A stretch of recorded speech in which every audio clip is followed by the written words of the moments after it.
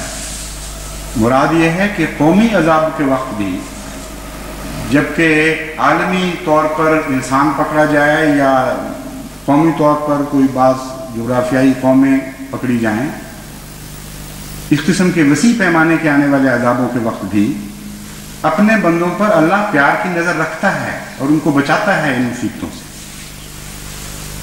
ورنہ تو قومی پکڑ کے وقت یہ خطرات پیش درپیش ہوتے ہیں کہ کمزور لوگ جو پہلے ہی بیچارے طاقتور دشمنوں کے ہاتھوں ظلم اٹھا رہے ہیں، ستم اٹھا رہے ہیں، وہ لوگ اور بھی زیادہ مصیبتوں کا شکار نہ ہو جائیں۔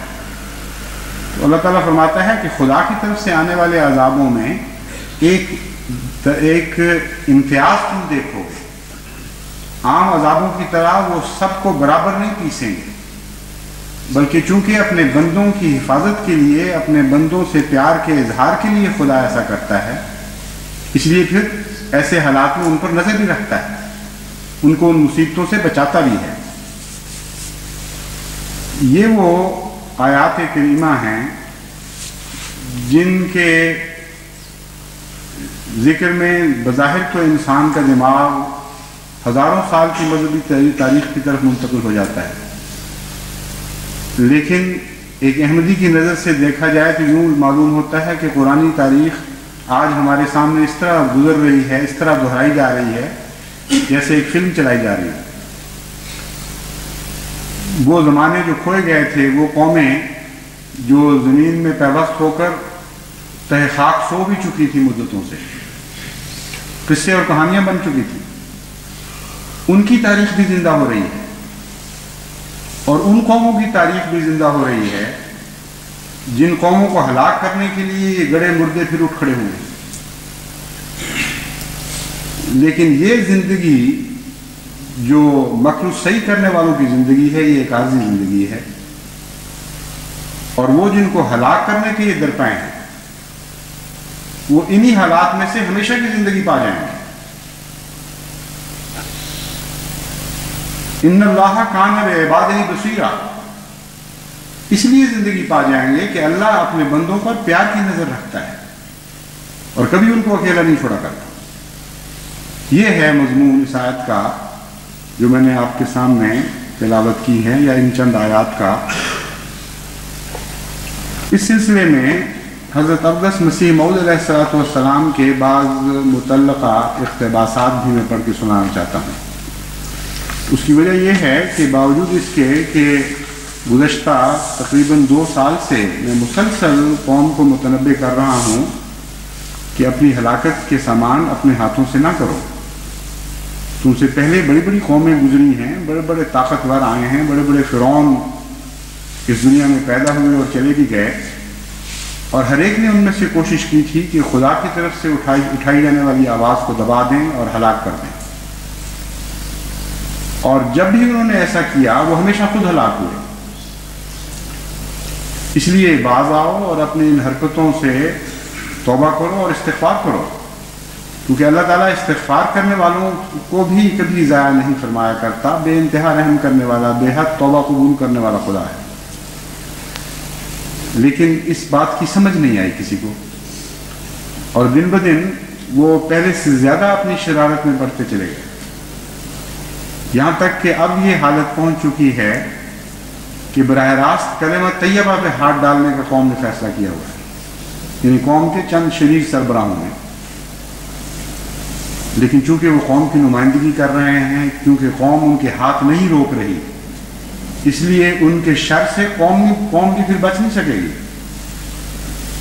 اس لیے اب میں اس قوم کو مخاطب کر کے کہتا ہوں کہ اپنے بڑوں کے ہاتھ اس ظلم سے روک لو جو لازماً تمہیں ہلاک کر گئے، کیونکہ اب مقابلہ اس بات کا نہیں ہے کہ احمدی کتنے ہیں اور اس کے مقابل پر احمدیوں کے دشمن کتنے ہیں۔ اگر ساری دنیا بھی کلمہ طیبہ کو مٹانے کی کوشش کرے گی تو لازماً کلمہ اس دنیا کو ہلاک کر دے گا۔ آج کلمہ کی طاقت کا غیر توحیدی طاقتوں سے مقابلہ ہو گیا ہے۔ آج قوم ننگی ہو کر اور کھل کر سامنے آ گئی ہے کہ ان کے مدعا اور مقاصد کیا تھے۔ اسلام کی تاریخ کا یہ سب سے دردناک دور ہے کہ اسلام کے نام پر اسلام کے دشمنوں کی تاریخ دہرائی آ رہی ہے۔ ایک وہ دور تھا کلمہ طیبہ مٹانے کا جب حضرت صلی اللہ علیہ وآلہ وسلم نے دعویٰ فرمایا اور کلمہ کی حفاظت کرنے والے مکے کی گلیوں میں گھسیٹے گئے۔ ان پر ایسے ایسے مظالم ہوئے کہ ان کا ذکر پڑھنے سے ہی انسان کے رونگٹے کھڑے ہو جاتے ہیں۔ حضرت بلال کا وقت یاد کریں کہ کس طرح کلمہ کے جرم میں ان کو مکے کی سنگلاخ زمینوں پر اس طرح گھسیٹا جاتا تھا جس طرح ایک مرے ہوئے کتے کو ٹانگوں میں رسی ڈال کر بچے گھسیٹتے ہیں۔ ان کو اور بعض اور غلاموں کو تپتے ہوئے صحراؤں میں جبکہ درجہ حرارت 140 درجہ پہنچ جایا کرتا تھا، تپتی ریت پر لٹا کر پھر گرم پتھر کی سلیں ان کی چھاتیوں پر رکھی جاتی تھی اور کہا جاتا تھا کہ اب بھی توبہ کرو گے کہ نہیں کلمہ طیبہ سے۔ اور راوی بیان کرتے ہیں کہ حضرت بلال اس حالت میں بے ہوش ہوا کرتے تھے کہ اسد ہو اللہ الہ الا اللہ کی آواز ان کی بلند ہو رہی ہوتی تھی آخر وقت تک، اور جب ہوش آتی تھی تو پہلا کلمہ خود بخود منہ سے نکلتا تھا، اسد اللہ الہ الا اللہ محمد رسول اللہ۔ کیسا بدبختی کا زمانہ ہے کہ وہ دور جس میں دشمن اسلام نے کلمے کو مٹانے کا فیصلہ کیا اور اس راہ میں انتہائی مظالم اختیار کیے، وہ محمد مصطفیٰ صلی اللہ علیہ وآلہ وسلم کو دشمنوں کا دور اور ان کا کردار آج کے مسلمانوں نے اپنا بنانا شروع کر دیا، اور سارے پاکستان کی مساجد میں اعلان ہو رہے ہیں کہ ہم احمدیوں سے کئی مساجد سے ان کے دل و دیوار سے کلمہ مٹا کے چھوڑیں گے۔ اور حکومت کے نمائندے، میرے پاس تصویریں ہیں بے شمار ایسی پڑی ہوئی، وہ سیڑھیاں لا کر دیواروں پر چڑھ چڑھ کے کلمے پر سیاہی پھیر رہے ہیں۔ کوئی حیا نہیں، کوئی خوف نہیں خدا کا، کچھ پتہ نہیں کہ اپنی کیا تصویر بنا رہے ہیں۔ ایک بات بہرحال آخری اور یقینی ہے کہ جماعت احمدیہ کلمے کی حفاظت میں جان دے گی اور ہرگز کسی قیمت پر اس بات کو قبول نہیں کرے گی، عامر ہو یا غیر عامر، ایک دنیا کی طاقت ہو یا ساری دنیا کی طاقتیں۔ ہرگز کوئی احمدی کسی عامر کی کوئی ایسی بات قبول نہیں کرے گا جو دین کے اصولوں پر حملہ آور ہو رہی، اور کلمہ طیبہ تو دین کی جان ہے۔ اصول تو دوسری باتیں ہیں، یہ تو وہ مرکزی حصہ ہے جس سے سارے اصول نکلتے ہیں، وہ بیچ کی جڑ ہے جس سے آگے جڑیں پھوٹتی۔ اس لیے اس بات کا تو سوال ہی پیدا نہیں ہوتا کہ کوئی احمدی کلمہ طیبہ کو چھوڑ دے گا یا کلمہ طیبہ کو مٹانے دے گا ان ظالموں کے ہاتھوں۔ اگر کوئی حکومت بد کردار خود مٹاتی ہے تو دیکھیں اس حکومت کے ساتھ پھر خدا کیا سلوک کرتا ہے۔ لیکن حکومت کے علاوہ جو لوگ ہیں، خواہ احمدی کتنے اس راہ میں مارے جائیں، ان کو نہیں ہاتھ ڈالنے دیں گے۔ بعض اصول ہیں جن کے نتیجے میں ہم نے یہ فیصلہ کیا ہے کہ اگر حکومت کے نمائندے کسی قانون کے تابع مٹاتے ہیں تو مزاحمت نہیں کی جائے گی، لیکن کلمہ لکھا جائے گا۔